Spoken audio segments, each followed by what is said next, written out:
医生像我这样子这么长期的咳嗽啊，对年轻人来讲很常见吗？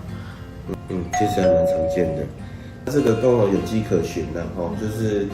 你可能从小时候就有鼻子过敏或者说父母啊、兄弟姐妹，其实这些人也有一些过敏体质或者说他们有过敏性鼻炎，或者说家里面的某个人可能有一些荨麻疹或者小时候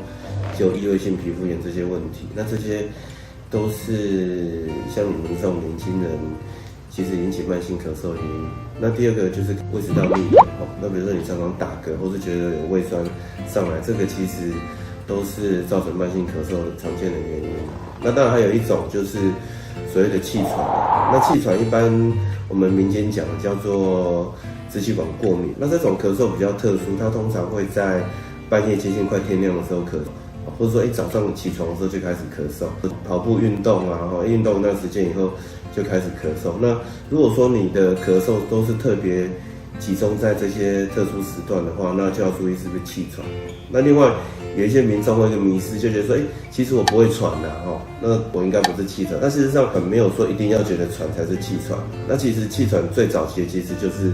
以咳嗽为主所以如果说你即使没有喘，但是长期咳嗽，这个还是要把它列入一个可能的诊断之一。